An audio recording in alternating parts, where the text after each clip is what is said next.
So there are a group of people who went to meet they started writing that they have to scrap EFCC, that EFCC is not doing, is just an agency that witch hunts people. Guys, if you know how much EFCC, staff of EFCC earn, let's not even go there.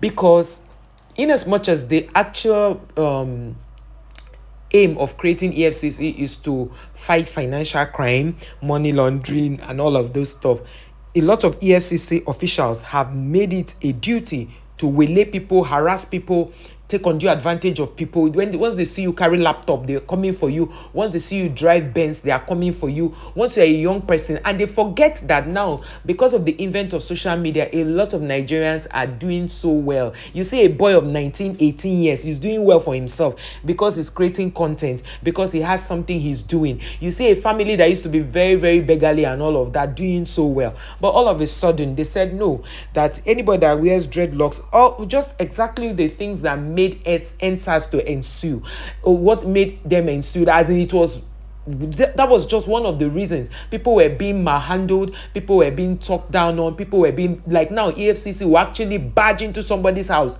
and break down the house. In fact, just recently, one of our pastors was in the house and he just heard someone break into his house, and then they now started apologizing, and that, which means they made a mistake. You made a mistake what? It's just that he said no, he leaves everything to God, he doesn't want to make a case. In that case, me, I'll make a case. You people will pay for damages. They removed this door.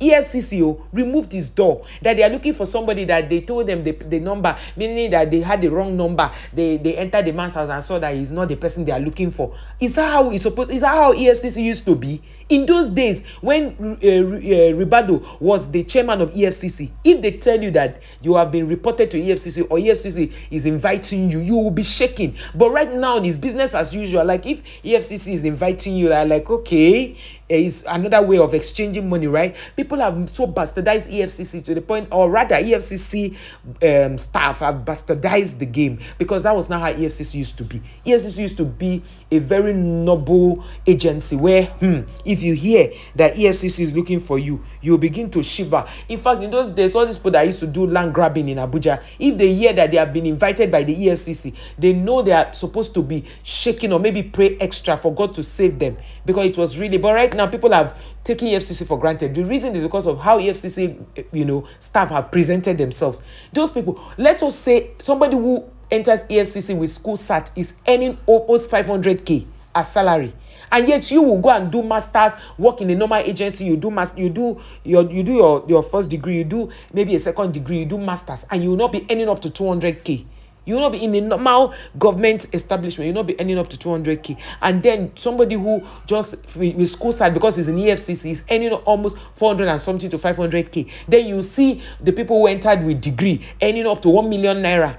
What are we talking about? And then the EFCC guys, even with all that they earn, they still have long throat. They will go collecting bribes, doing all manner of things. The people who are innocent are the ones they come for. You just hear somebody break into your house, and then you saw a case of a woman who was they were in an apartment, I think in a hotel, and then the EFCC broke into the hotel and met the lady naked, and she was like, what is it? And that she's under arrest. She said, arrest for what? They asked her name. She said, oh, sorry, it's a mistake. You post saw that it was trending on social media, and then this barrister Bawa, who was supporting Tinubu, Atiku, all of a sudden, because monies have exchanged hands, is now supporting Tinubu in the last governorship presidential election. Bawa was talking about how EFCC started, that EFCC, like other agency of government that are security agencies, the ICPC, the EFCC, he even said the military, all of them started from the police, that the police is like the background,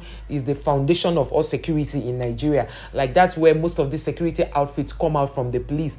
And he was just explaining and all that, that's how he started. But he was not saying that it is not right for them to want to scrap EFCC.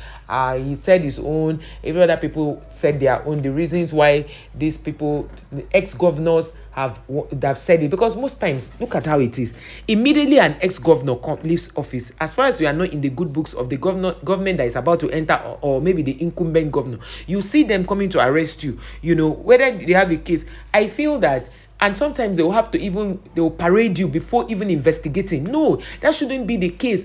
They should rather investigate it and have evidence about you, and before they will pick you up. So a lot of people are illegally being held by EFCC.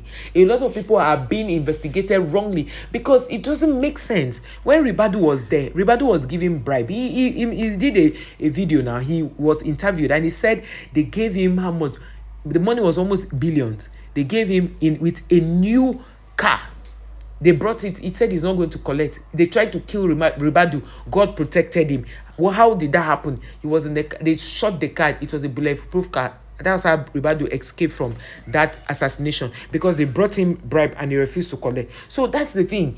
You know, I understand from where these ex-governors, the former governors and other people are coming from. I understand where they are coming from, because a lot is actually happening in EFCC. You see that somebody who is actually guilty will walk free. Okay, how come EFCC have not arrested the former governor of Kogi State today? In all the ranting they ranted, how come they've not arrested? So all those people who are clamoring for them to end that agency, the only problem is that ending that agency will mean more people will be out of work. And those EFCC people, they will not want to go back to the police, because it was from the police. It was police officers they used in starting the EFCC agency in the first place. The ICPC, all of them are coming from the police. So it was the police they used in starting the EFCC in the first place. So they still have police officers who are foundation members of the EFCC. So all we are saying is, as Nigerians, let there be fair treatment. If you arrest somebody, if they come to report somebody to you, like a house I'm a husband bought, the EFCC, we took the matter to EFCC. When we got there, this matter, how did they even settle it? The man was he was taking his time to even come. Not in those days where if they tell you that you have been reported to EFCC, you will be shaking. You'll be so afraid. So what's your thought on the comment? Let's know. Do you think they should scrap EFCC or they should continue with the EFCC? Do you think they should scrap them or they should continue? Because a lot is ongoing right now in Nigeria. A lot of people are asking questions. What was the EFCC set up for? Is it to witch hunt people? Is it to do the... Look at this former governor of Kogi State till now, nobody has caught him. But when it happened to former Imo State governor, they came, in fact, they slept around his compound. They were hitting everywhere, trying to arrest him. That's Rochas, Okorocha. They were trying to arrest that man by all means. And they went out for him. But what happened? They were sitting down like this when the present governor of Kogi State whisked the former governor, Yaya Bello. He took Yaya Bello out. Until today, Yaya Bello is not in the country. People are saying, oh, he's back. They did a media stunt just about weeks ago where they say, oh, Yaya Bello has been arrested. It was a lie. The EFCC came out to say, no, they have not arrested Yaya Bello. With all the money Yaya Bello took, paid fees for his children to the fourth generation, they did not go to arrest that man. In fact, the EFCC all of a sudden did not know their job. EFCC that they say they knew their job, and with the recall, the way their present chairman was talking, how Yaya was heartless. How can somebody do that to a country? They are going to bring him to book. Till today, as me and you are talking, they have not brought Yaya Bello to book. They've not been able to arrest Yaya Bello. And then somebody will tell me that they are fighting corruption. It's okay. They are fighting, or indeed they are truly fighting corruption, but we hope it's not selective corruption that they are fighting. We just hope it's not selective corruption, because at the end of the day, it doesn't make sense for you to bring people together, form an establishment. I am looking at the employment side. If they cannot review their duties, just like you guys know, I don't know if you know, in Abuja right now, somebody took VIO to court. VIO no longer stops people to check anything. They no longer arrest people. They no longer impound vehicles. I don't know if you know. I just thought to give you that heads up. So, because if we now begin to sign that they should remove EFCC and people begin to sign, people will lose their jobs, and it will be a bad thing. Most of those people will not want to go to the police and start collecting police salary, because what they collect is 1,000,000 times more than what the police officers collect. So that's it. I'm just saying my own. In the case of we are looking for, there are already jobs on a lot of unemployed people. If you take that out of EFCC, there will be wahala, because EFCC, their salary is big. Some people collect 1.2, some people collect 1 million, some people collect 800,000, some people collect 850, some collect 900 as salary. If you know, you know. So they had better put their act right and behave well. All this witch hunting, all this pursuing people that did not do anything, that's not the essence of that establishment. They were there to investigate and prosecute financial crime hand in hand with the police. So they should know their duty and stay by it.